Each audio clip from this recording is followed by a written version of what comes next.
Good morning, everyone. I am Dr. Sakshi, and I welcome you all for this PG teaching session. And today I'll be exploring with you all the world of very vast and ever-evolving IOLs. So we are doing cataract surgeries day in, day out, and implantation of IOL is one of the core steps of cataract surgery. So let's together delve into this vast topic. So to start with the history of IOLs, even before Ridley, there were few experiments were conducted. One of the Italian ophthalmologists, Mr. John Argelius, he implanted glass IOL in the eye. However, because of its weight, it dropped into the eye. The real big breakthrough came during the period of World War II, when Sir Harold Ridley observed that fragments of PMMA of the broken windshields, they did not produce any inflammatory reaction into the anterior segment of the eyes of injured pilots. So based on this observation, he implanted his first rigid IOL into an eye of 45-year-old female after performing an ECC. However, he faced various complications like uveitis, glaucoma, and even dislocation of the IOL.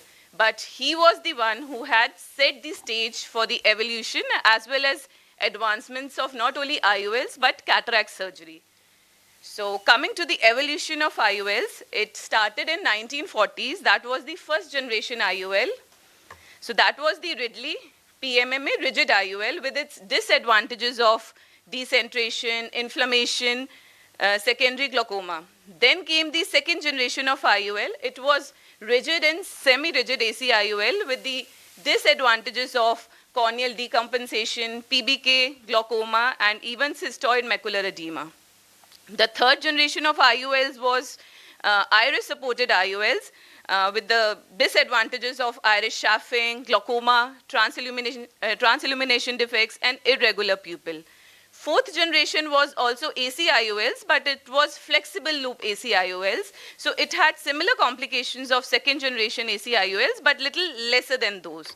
Then fifth generation onwards were posterior chamber IOL, with sixth and seventh were the foldable IOLs. So IOLs can be broadly classified on the basis of their material, their method of fixation, and their focusing ability. Coming to the materials used for intraocular lenses, broadly, depending upon the material, they can be classified into non-foldable rigid IOL, that's PMMA lenses. Among the foldable ones are silicone, hydrophobic acrylic, hydrophilic acrylic, rollable or ultra-thin IOLs made up of hydrogel. They are usually implanted through phaco-net technique or through microincision cataract surgery. And the haptic materials that can be used are polypropylene, PMMA, and acrylic. Depending upon these materials, they have their certain advantages and disadvantages. The only advantage of PMMA IOL is it's a cheaper IOL available, so you can implant that in during camps or community health centers. So disadvantage being it's a rigid IOL, so you need to have a larger incision, and that would result in a larger astigmatism.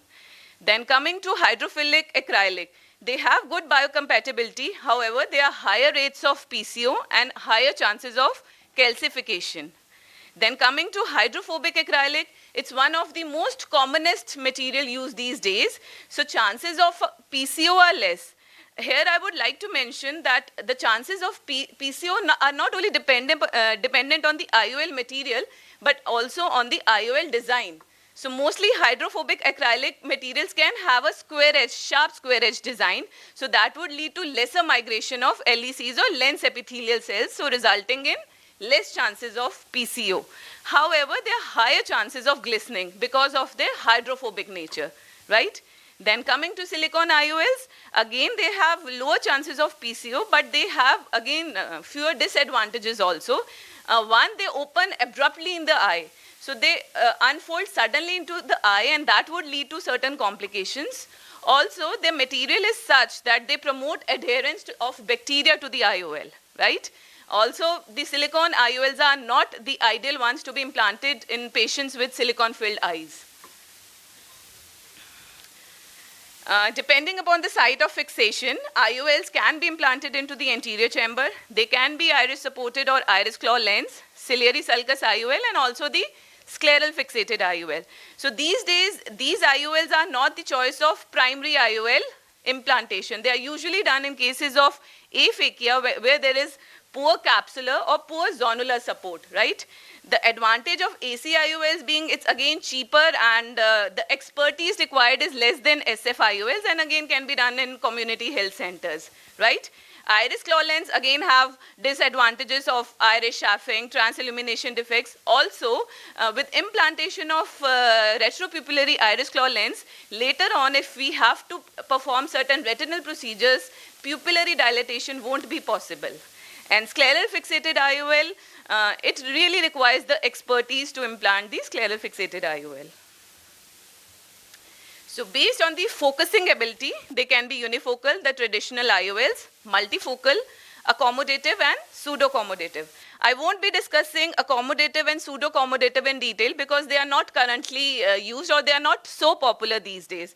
But of course, multifocal or EDOF lenses are quite popular these days. So coming to multifocal IOLs, so the idea of multifocal IOLs was given by Mr. Hoffer in 1982 when he observed that a significantly dislocated IOL, the patient had a vision of 6/6. So from there he got the idea of multifocal IOL. Based on the optical principle, they can be classified into either refractive or the diffractive types. The refractive ones have concentric or annular rings of refractive power and so they are pupillary dependent. Whereas the diffractive ones, they work as the name suggests by the principle of diffraction in conjunction with refraction. The anterior surface is aspheric with normal refractive power, whereas the posterior surface has various grooves. So when the light exits through this IOL, they undergo constructive interference resulting in multiple focal points, right? So this diffractive principle is present throughout the IOL. So any so it's pupillary independent as well. If there is any decentration of IOL, it won't affect diffractive IOL so much as the refractive IOLs. So patient selection is really important in multifocal IOLs because of their various disadvantages. They have many common disadvantages like loss of contrast sensitivity, glare, halos. Patient really requires visuocortical neuroadaptation for such lenses. So patients who are hypercritical, very demanding, or those who are occupational night drivers, and the ones with any pre-existing ocular pathologies, they're not the ideal candidates for multifocal IOLs. So new in the trend, you must have heard of EDOF lenses, also called as extended depth of focus IOLs. So these IOLs work on the principle of that there is elongation of single focal point rather than formation of multifocal points as in multifocal IOLs. However, the trade-off is that there is decrease in the image quality of the IOLs. So in comparison with the traditional multifocal IOLs, EDOF IOLs does not produce so much glare and halos. Even the contrast sensitivity problems is not so much with EDOF IOLs, and the level of acceptance is definitely high. Just a word about phakic IOLs. As the name suggests, phakic, so they are implanted into the eye without the removal of natural crystalline lens, right? So they are mainly implanted in eyes with refractive errors. So as there is no clear lens extraction, so there is no effect on the accommodation. There are common complications like, they are not so common, but yes, they do have certain disadvantages like iris chafing, pupillary block glaucoma, and they can even touch the natural lens and can lead to cataract formation. They can be implanted in the posterior chamber, angle supported or even iris supported, but the most common is posterior chamber in the sulcus. So coming to another premium IOL, that's the toric IOL. They are implanted in the patients having astigmatism. So usually they are implanted in patients having more than 0.75 or even more than 1 to 1.25 diopter astigmatism, because that amount of astigmatism can be corrected with, as Dr. Tanu suggests, with limbal relaxing incisions or double arcuate incisions. Pre-operative workup is really important for patients undergoing toric IUL implantation. So online toric calculators are available, or even the companies supplying IULs may help you out in calculating the IUL power, taking into the account surgically induced astigmatism, the site of incision, and any anticipated astigmatism. Pre-operative requisites would be the patient is made to sit upright on a slit lamp, and reference markings are done with the help of a reference marker. 2 points 180 degree apart are placed on the limbus. Even the intraoperative markings are done for the steeper corneal axis. Mostly they are pretty good, well tolerated. The only drawback being the rotation of IOLs post-operatively. So they say if the IOL is rotated by almost 30 degrees, there is complete loss of the cylindrical power. Because of the shortage of time, I couldn't discuss the designs of IOL in detail, but I thought of adding just a single slide about aspheric designs of the IOL, which are most commonly used these days. As we all know that cornea and aged natural lens have positive spherical aberrations. So to cut those aberrations, we can either implant IOL with negative spherical aberration or zero spherical aberration.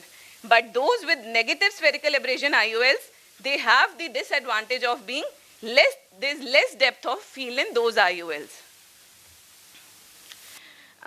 Again, a special mention about the special function lenses. So one is aniridial IOLs. They are usually implanted in patients of aniridia that can be congenital or even traumatic. They have a clear central optic and a colored or a black diaphragm, right?